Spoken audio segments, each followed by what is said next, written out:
કુલેથી છૂટ્યા પછી જોરદાર વરસાદ, રસ્તામાં ખૂબ જ ઠંડકનો માહોલ જોવા મળ્યો અને ડુંગરો ઉપર જાણે કે લીલી ચાદર પાથરી હોય એવી રીતનું વાતાવરણ બની ગયું છે. આ વિસ્તારની અંદર એટલે કે મહીસાગર પંચમહાલ વિસ્તારમાં આપણને આ રીતની હરિયાળી જોવા મળતી હોય છે. બાળકો પણ આપણને કેટલા ખુશ જોવા મળે છે તે જોઈ શકીએ છીએ. બાળકો પણ ખૂબ ઉત્સાહમાં છે. વરસાદનું ઘણા સમય પછી આગમન થયું છે એટલા માટે બાળકો પણ ઉત્સાહમાં છે. કાચ આગળ છાડી પણ બાજી રહી છે અને વરસાદી માહોલમાં ખૂબ જ મજા આવે છે. વરસાદ એક માણસના જીવનની અંદર એક નવો ઉત્સાહ લાવતી હોય છે. હવે આપણને જે દેખાઈ રહ્યું છે ટોલ નાકું છે અને આ ટોલ નાકું આપણે થોડી વારમાં પસાર કરીશું. ખૂબ જ આનંદ અને ઉત્સાહ આપણને દેખાઈ રહ્યો છે.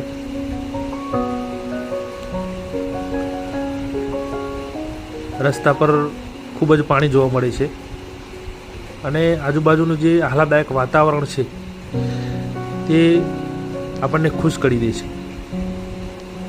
હવે અમે લુણાવાડા સિટીમાં પહોંચવા આવ્યા છીએ અને આ રહી પાનમ નદી ખૂબ જ ઉત્સાહવર્ધક દેખાય છે.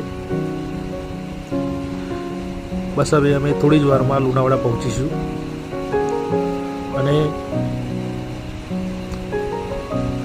લુણાવાડામાં પણ ખૂબ જ સરસ વરસાદી માહોલ છે.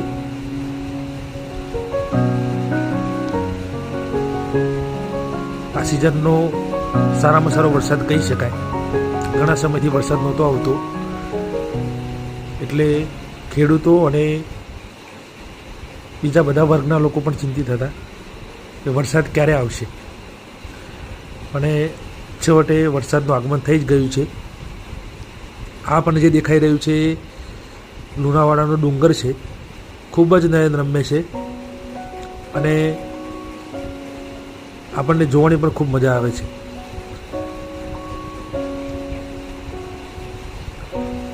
ખૂબ જ સુંદર વાતાવરણ છે, જોવાની ખૂબ મજા આવે છે. આ સંતરામપુર ચોકડી છે, જેથી સંતરામપુર જવા માટેનો રસ્તો છે અને સીધે રસ્તે જાઓ તો ત્યાં લુણાવાડા જઈએ છીએ આપણે. તો વરસાદી વાતાવરણમાં ખૂબ જ મજા આવી. Thank you.